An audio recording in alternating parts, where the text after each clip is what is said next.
আমাদের ভালো লাগাতে সকলকে অনেক অনেক অনেক স্বাগত জানিয়ে আমার আজকের গল্প আরম্ভ করছি। আজকের গল্প ভাববার বিষয়। গল্পটি তাহলে শুরু করি। বিয়েতে 7 পাকে ঘোরানোর সময় পান পাতার ফাঁক থেকে চোখ দুটো দেখে মাথাটা টলে গেল তারকের।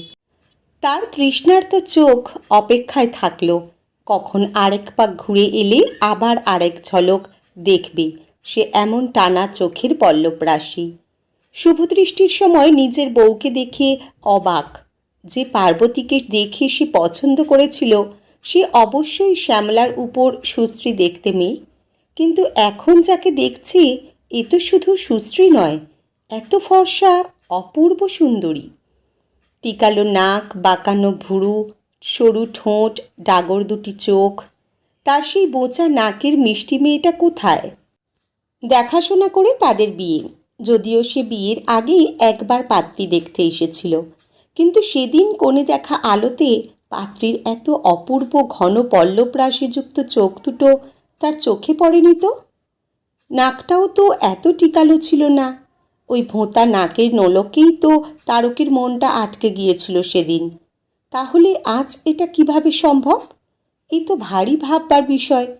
অবাক হলো তারক। এত কানা সেদিন সে হলো কি করে? বারবার তার চোখ চলে যাচ্ছে বউয়ের মুখের দিকে। মেয়েরা বিয়েতে সাজে ঠিকই, কিন্তু সাজলেও তাতে একদম অন্যরকম দেখতে হয়ে যাবে কেন? তাই সুযোগ পেলেই ভালো করে পর্যবেক্ষণ করছে সে বউয়ের মুখ। সেই মুখে পার্বতীর ছাপ থাকলেও ঠিক যেন আজ সেই দিনের সেই পার্বতীকে সে খুঁজে পাচ্ছে না কিছুতেই। কই, ঠোঁটের উপরের সেই মিষ্টি ছোট্ট তিলটাও তো সে দেখতে পাচ্ছে না, যেটা দেখে প্রথম দেখতে আসার দিনই সে কেমন যেন মনের ভিতরে দুর্বলতা অনুভব করেছিল পার্বতীর উপরে। কেমন যেন মনটা খচখচ করে উঠল তার। মেয়ে পাল্টে যায়নি তো? এই পার্বতীর বন্টন নয় তো? নির্ঘাত সেই রকম কিছু একটা হতে পারে। কোনো অভিসন্ধি করে এক মেয়ে দেখিয়ে অন্য কারোর সাথে বিয়ে দিচ্ছে না তো? এমন ঘটনা কত সিনেমায় দেখেছে সে। তারপর আবার ভাবল, দূর, তা কি করে হয়? মুখশ্রী তো একই আছে, কিন্তু এত ফর্সা, এত চকচকে, এত সুন্দর পাপড়িওয়ালা টানা টানা চোখ, এ যেন সে মেলাতে পারছে না কিছুতেই। সত্যিই যদি বউ বদলে যায়? কিন্তু তার যে পার্বতীকেই পছন্দ। পার্বতীকে তার মনে ধরেছিল খুব। তার মতোই সাধারণ সংসারী, বেশ নরম মনের মানুষ। কেমন আগলে রাখতে শুরু করেছিল এই কয়দিনেই। দিন কয়েক ফোনে কথাতেই পার্বতীকে ভালোবেসে ফেলেছে সে। ভীষণ চিন্তায় পড়ল তারক। এদিক ওদিক তাকিয়ে এমন কাউকে পেল না যে মনের কথাটা বলবে। তারকের গ্রামের বরযাত্রীরা এক কথায় ভীষণ খুশি। তাদের গ্রামে নাকি এত সুন্দরী বউ নেই।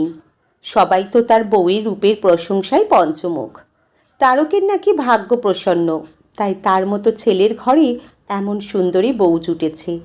সুন্দরী বউ কে না চায়, কিন্তু এত সুন্দরী বউ দেখে আসলে বেশ ঘাবড়ে গেছে সাদামাটা তারকও। অফিসে গ্রুপ ডির চাকরি তার। সে নিজেও নিতান্তই সাধারণ ভোলেভালা মানুষ। বেশি সুন্দরী বউ হলে কি সে সামলাতে পারবে? মনের মধ্যে এক রাশ চিন্তা ছেকে ধরল তার। এমন সময় পিছন থেকে কে যেন খোঁচা দিল। আরে, গলাটা বাড়াও দাদা, না হাঁ করে বউয়ের দিকে তাকিয়ে না থেকে মালাটা পরো। হো হো করে হেসে উঠল উপস্থিত সবাই। নিজের ভাবনা থেকে বেরিয়ে এসে তারক অগত্যা হালকা হেসে মাথাটা নিচু করে গলাটা বাড়িয়ে দিল। বউ লজ্জায় লাল হয়ে মালা দিল তারকের গলায়। তারকের মন ছটফট করছিল বউয়ের সাথে একটিবার একান্তে কথা বলার জন্য। বারবার বউয়ের দিকে আকুল দৃষ্টিতে তাকিয়ে চোখে চোখ পড়তেই ইশারায় কিছু বলতে গেল সে। নতুন বউ অন্য কিছু ভেবে লজ্জায় লাল হয়ে এমন মুখ নামালো যে আর মুখ তুলল না। তারক মনে মনে ভাবল, এ এক মহা জ্বালা হলো দেখছি। বিয়ের সময় বউয়ের হাত নিজের হাতে পেতেই হালকা চাপ দিল, চিমটি কাটল আলতো করে বউয়ের হাতে।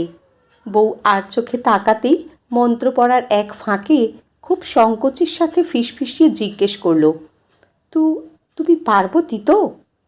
এমন অদ্ভুত প্রশ্ন শুনে বউ এবারে ভুরু কুঁচকে তাকিয়ে তারপর চোখ কটপট করল। সেই অপূর্ব চোখের কড়া তাকানোই তারকার কিছু না বলার সাহস পেল না। মন দিয়ে জোরে জোরে মন্ত্র পড়তে লাগলো সে। বিয়ে নির্বিঘ্নে কাটল। অনেক রাতে বিয়ের লগ্ন ছিল বলে বেশ তাড়াতাড়ি তাদেরকে শুতে দেওয়া হলো। পরের দিন সকালে আবার বিদায়ের সাজ। বউয়ের সাথে আলাদা করে কথা বলার আর সুযোগ হয়ে উঠল না তারকের। সারা রাত তারক বিশেষ ঘুমোতে পারল না। মনটা কেমন অস্থির করছিল তার। একবার আলাদা করে দেখা করতেই হবে পার্বতীর সাথে।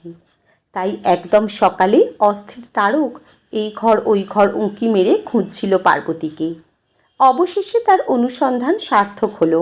দোতলার স্নানঘর থেকে সদ্য স্নান করে ফেরত পাট ভাঙা লাল শাড়িতে ভিজে চুলে পার্বতীকে একদম সামনাসামনি পেয়ে গেল সে।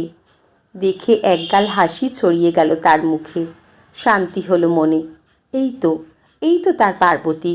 সদ্য বউয়ের সমস্ত চিহ্ন আর তার সেই ঠোঁটের উপরের তিলটা নিয়ে তার সামনে দাঁড়িয়ে।